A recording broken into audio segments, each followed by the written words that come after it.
بسم الله الرحمن الرحیم. السلام علیکم. نبیه مدثر یم د لسم ټولګي د فزیک مضمون لپاره ستاسو په خدمت کې یم.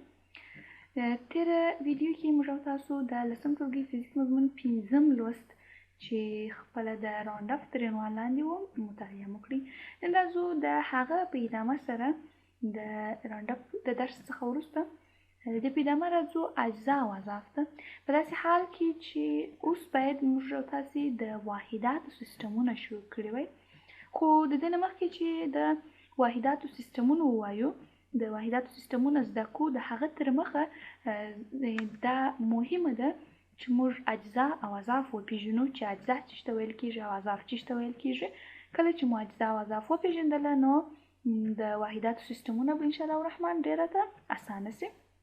یعنی د اجزا او اضعاف داسې دي، د دوی دغه مختارې داسې دي لکه په اصطلاح د فزیک ضرب ضرباني، لکه په ریاضي کې چې هر سوال لپاره ضرب ضرباني زیاتره سوالو لپاره مهمه ده، همدارقم په فزیک کې د اندازه ګیري لپاره یا د اندازه کولو لپاره واحدات مهم دي. او واحدات زیاتره وخت درلودونکي د ځینو اجزا او اضعاف وي.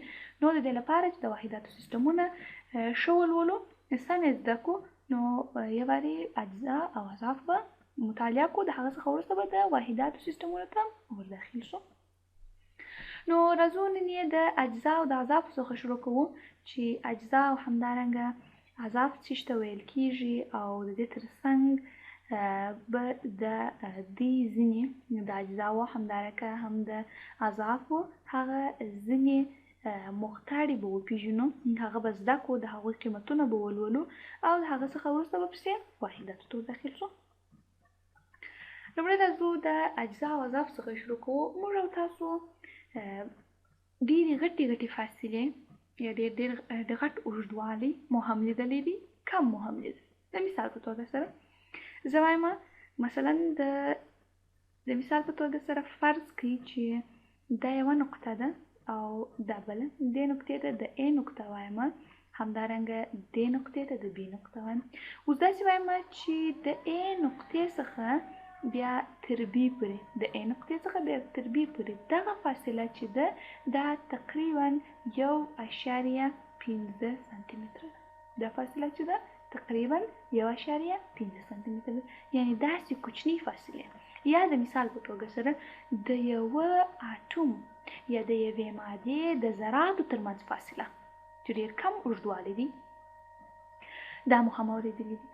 یا د مثال په توګه سره د دوو ستورو ترمنځ فاصله، دا مو هم اورېدلې ده، چې موږ وایو مثلا د مثال په توګه سره د افغانستان څخه تر امریکا پورې مثلا دا فاصله چې ده 100 میګا متره ده، داسې به میګا متر یې وایو. یا د مثال په توګه سره د A نقطې څخه تر B نقطې پورې فاصله وایو چې مثلا 1.15 سانتي متره. یا د مثال په توګه سره وایو چې د دوو ذراتو ترمنځ فاصله مثلا د مثال په توګه وایو چې 100 نانو متره ده. یعنی دغسې هم غټې فاصلې یا اوږدوالي مو لیدلي دي چې په مختلفو په یو واحد متر سره اندازه کېږي، خو درلودونکي د مختلفو مختارو وي.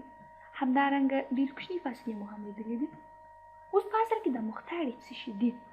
دا په اصل کې څه شي دي؟ راځو د دې نه مخکې چې مختارې وپېژنو، د هغوی هغه حروف وپېژنو، د هغه څخه مخکې به راسو اجزا او اضعاف وپېژنو، چې اجزا او اضعاف څه ته ویل کېږي. لومړی اجزا، د یو واحد کوچنۍ ترینې برخې ته اجزا ویل کېږي.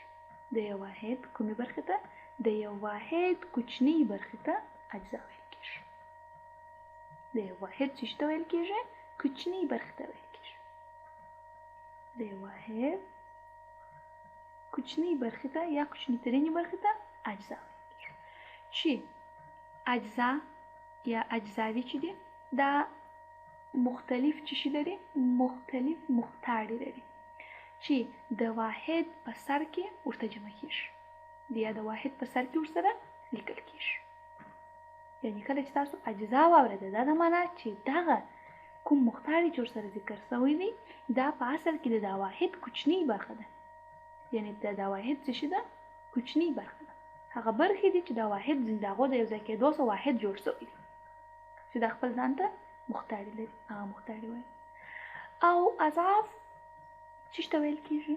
د یو واحد غټې برخې یا د یو واحد لویې برخې ته اضعاف ویل کېږي، چې دا هم مختاړي لري چې انشاءالله الرحمن هغه به مطالعه کوو.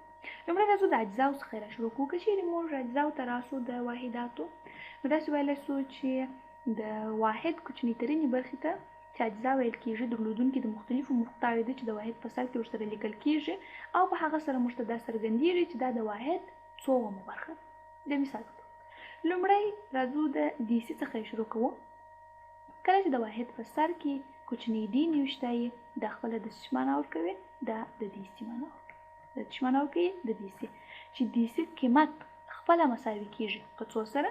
په لس په توان د منفي یو سره، چې دا خپله مساوي کېږي یو تقسیم پر لس سره. معنا د یو واحد لسمې برخې ته دیسي ویل کېږي. که چیرې زموږ هدف د یو واحد لسمه برخه یادول وي، نو موږ په سر کې کوم مقطع ورسره اضافه کوو؟ د کوچني ډي مقطع، چې دا خپله ډیسي یا ډیسي د یو واحد لسمې برخې ته ډیسي ویل کېږي، چې د ډي په توري سره ښودل کېږي. د هغه څخه وروسته پسې راځو سانتي ته، چې د سی په توري سره ښودل کېږي. د څه دی؟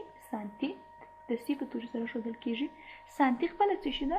سانتي د یو واحد سلمې برخې ته سانتي ویل کېږي، چې قیمت یې مساوي کېږي سل په توان، البته لس په توان د منفي دوه، چې دا مساوي کېږي یو تقسیم پر څو سره؟ پر سل سره. یو تقسیم پر څو؟ پر سل سره. دا مساوي کېږي په څو سره؟ یو تقسیم پر سل سره. یعنی د یو واحد څومې برخې ته؟ د یو واحد سلمې برخې ته سانتي ویل کېږي. د یو واحد څومې برخې ته؟ د یو واحد سلمې برخې ته سانتي ویل کېږي، چې د سی په توري سره ښودل کېږي.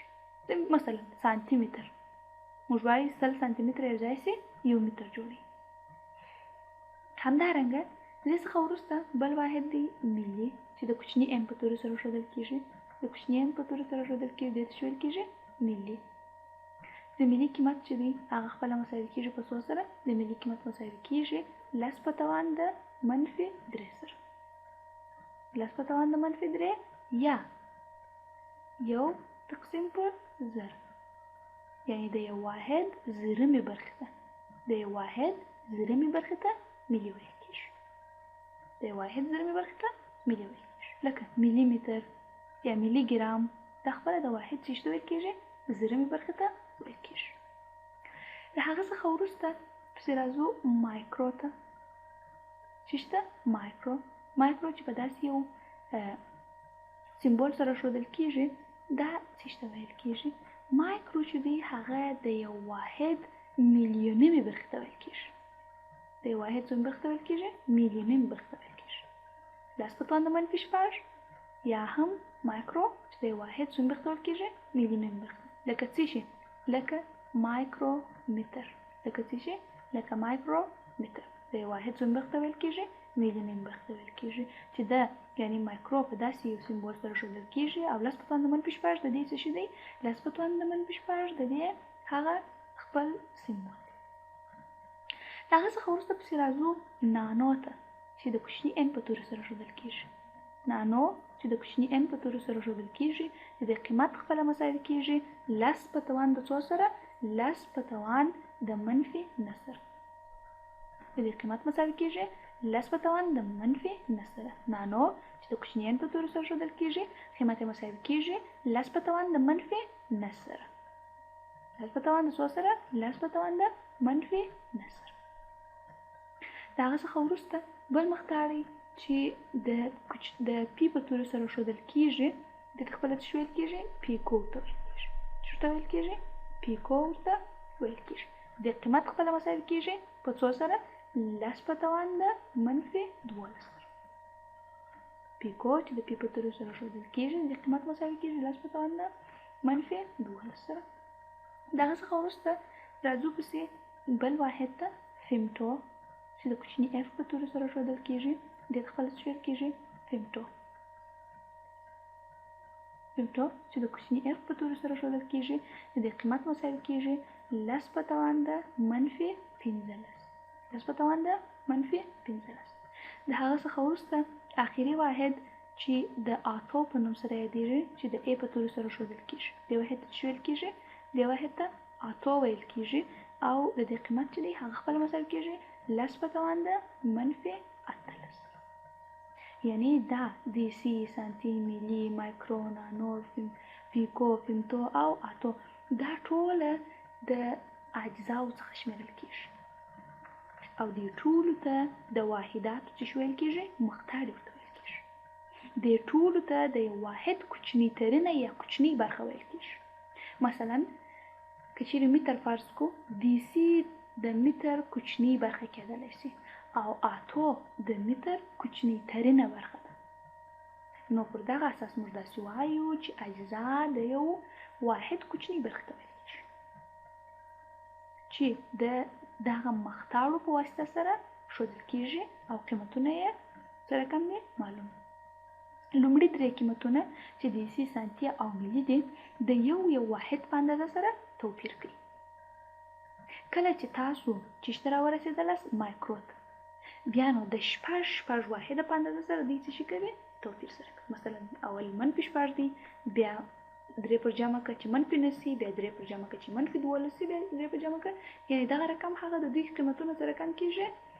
موږ کولی شو چې معلومه کړو. خو په دې کې یو مهمه خبره ده چې دغه واحدات باید په ترتیب سره په یاد کړو چې مثلا لومړی دیسي دی، بیا سانتي دی، بیا میلي دی، بیا مایکرو دی، بیا نانو دی، بیا پیکو دی، بیا فیمتو دی او بیا اتو دی. دغه رقم باید د واحدات په ترتیب سره زده کړئ. د هغه څخه وروسته راځو اضعاف ته. د هغه څخه وروسته راځو چې ته اضعاف ته. اضعاف مې درته وویله چې د یو واحد څه ته ویل کېږي؟ اضعاف د یو واحد لویې برخې ته ویل کېږي. اضعاف د یو واحد څه ته ویل کېږي؟ لویې برخې ته ویل کېږي. دلته چې خبره د اضعاف راغله، بیا دا چې ته ویل کېږي د واحد لویې برخې ته ویل کېږي چې دا هم درلودونکي څه شي دي؟ د لپاره هم زیات مقدار شته چې د واحد په مخ کې یا تر مخه ورسره لیکل کېږي. هغه څه شي؟ د مثال په توګه سره لومړی واحد چې دقیقه نومیږي، البته مختاري، لومړی مختاري چې دقیقه نومیږي دا په چی سره ښودل کېږي؟ په غټي ډي سره ښودل کېږي. د قیمت خپله مساوي کېږي په څو سره؟ لس په توان د یو سره، چې خپله بیرته مساوي دي د چا سره؟ د لسو سره. خپله بیرته مساوي دي د چا سره؟ د لسو سره. اوس څه معنا؟ که چیرې زه ووایم چې یو دقیقه متر یا هم 10 متره، دا دواړه یو د بل سره توپیر نه لري. معنا دا چې یوه دانه دقیقه متر چې دی، یوه دانه چې شي متر، دقیقه متر دا مساوي کېږي په څه سره؟ په 10 متره سره. کله چې 10 متره یو ځای شي چې راته جوړوي یو دقیقه متر جوړوي. ځکه خو موږ وویل چې د یو واحد لویې برخې ته څه ویل کېږي؟ اضعاف ویل کېږي. همدارنګه دویم چې دی هکتو نومیږي. دویم څه شي دی؟ هکتو دی چې دا په چی سره ښودل کېږي؟ دا په اچ توري سره ښودل کېږي. د دې قیمت خپله مساوي کېږي 10 په توان د 2 سره. دا مساوي چې په څو سره؟ په 100 سره. یعنې که چیرې موږ داسې ووایو چې 100 متره د مثال په توګه سره 100 متره دا به مساوي د چا سره؟ د یوه دانه هکتو متر سره. 100 متره به مساوي د یوه دانه چې سره؟ هکتو متر سره. ولې؟ ځکه چې د هکتو قیمت مساوي کېږي په څو سره؟ په 100 سره. د یو واحد یعنې دا چې خپله دغه 100 متره یو ځای شي یوه دانه هکتو متر سره کم کوي جوړوي. همدارنګه د هکتو څخه وروسته پسې کیلو دی. د هکتو څخه وروسته څه شي دی؟ کیلو، چې د کې په توري سره ښودل کېږي. عموما ډېر زیات استعمالیږي. دا فاصلې زیاتره عموما په چا سره اندازه کېږي؟ په کیلو سره اندازه کېږي. کیلو چې د کې په توري سره ښودل کېږي قیمت یې خپله مساوي کېږي 10 په توان د څو سره؟ 10 په توان د 3 سره. د مثال په توګه سره موږ وایو 1000 متره. څو متره؟ 1000 متره مساوي کېږي په یوه دانه کیلومتر سره. 1000 متره مساوي کېږي په یوه دانه کیلومتر سره. دا معنا چې کله چې 1000 متره سره یو ځای شي نو د دې څخه یوه دانه کیلومتر سره کم کېدلی شي؟ جوړېدلی شي، چې دا خپله څه شي دی؟ یو مقدار. همدارنګه دې څخه وروسته پسې راځو پسې میګا ته. دې څخه وروسته میګا چې په د الفبا په غټې الفبا د ام په توري سره ښودل کیږي. د میګا قیمت چې دی د خپله مساوي کیږي 10 په توان د څو سره د 6 سره. 10 په توان د 6 سره د خپله څه شي دی میګا. د هغه څخه وروسته پسې راځو ګیګا ته چې په غټې جی سره ښودل کیږي. د ګیګا قیمت چې دی هغه هم مساوي کیږي په څو سره؟ دا مساوي کیږي 10 په توان د 9 سره. د ګیګا قیمت مساوي کیږي 10 په توان د 9 سره. د هغه څخه وروسته پسې راځو تیرا ته چې د ټي په توري سره ښودل کیږي او د دې خپل قیمت چې دی هغه مساوي کیږي په څو سره؟ 10 په توان د 12 سره. د دې قیمت مساوي کیږي 10 په توان د 12 سره. د هغه څخه وروسته پسې راځو پیټا ته چې د پیټا قیمت چې دی د نوم څه دی پیټا. د پیټا قیمت خپله مساوي کیږي په څو سره؟ 10 په توان د 15 سره. د قیمت مساوي کیږي 10 په توان د 15 سره. د هغې څخه وروسته پسې راځو ایګزا ته. دا په اصل کې ایګزا ویل کیږي خو موږ او تاسو په کتابونو کې عموما دا په هیګزا سره لیکل شوی خو د دې خپل نوم چې دی هغه څه دی هغه خپله ایګزا دی. نو د ایګزا قیمت چې دی هغه مساوي کیږي 10 په توان د 18. یعنې ایګزا چې دی هغه د تر ټولو هغه غټ مختاړی دی. یعنې موږ داسې دوه شیان وویلم اجزا او اضاف. اجزاوې د واحد کوچنیترینې برخې ته ویل کېږي او اضاف بیا د واحد برترینې برخې ته ویل کېږي یا غټې برخې ته ویل کېږي یا لویې برخې ته ویل کېږي. کومې مقطاړې یا کوم مقطاړې چې د اجزاو لپاره استعمالیږي هم مو ویله او کوم مقطاړې چې د اضافو لپاره استعمالیږي هم ویل او د ترڅنګ مو د اضافو دپاره چې کوم مقطاړې استعمالیږي په کومو تورو سره لیکل کېږي هماغه مو ویله او کوم چې د اجزاو لپاره استعمالیږي هغه مو څنګه کړله ومویله. اوس نو دا د ټولو واحداتو سره استعمالیدلی سي لکه د مثال په توګه سره متر مثلا ګرام دغسې د دې ټولو واحداتو سره دا سره کم کېدلی سي استعمالیدلی سي د اس آی سیسټم. اوس نو د دغه واحداتو پرله پسې زده کول او د واحداتو د قیمتونه په سم ډول سره په یادول مهم دي د فزیک لپاره په خاصه توګه بیا د اندازهګیرۍ لپاره. یعنې دغه قیمتونه او همدارنګه د دې نومونه او د دې د نومونو دغه مختاړي دغه حروف د سمبولونه چې دي دا باید ستاسو په یاد ځکه چې د دې څخه په استفادې تاسو کولی شئ چې یو اندازهګیري په مکمل ډول سره دقیق او سم وکړئ. یعنې که چیرې تاسو یو اندازه لیکئ مثلا یو واحد په بل واحد بدلوئ یا د مثال په توګه سره مثلا یو ځای یو اندازه لیکلي یو شی لیکلي تاسو کولی شئ چې کله مو دغه شیان زده کړي وي د دې څخه په استفاده هغه زده کړئ او کله چې مو د قیمتونه په یاد زده کړله د هر مختاړي قیمت مو زده کړئ نو بیا تاسو کولی شئ چې یو واحد په بل واحد سره ډېر په اسانۍ سره واړوئ. دا چې یو واحد په بل واحد باندې څنګه اوړي انشاءالله الرحمن په راتلونکي ویډیوګانو کې یې درته ښیم. زموږ او ستاسو د دې ویډیو درس پر همدې ځای باندې پای ته رسیږي. تر بیا پورې ښه ورځ او ښه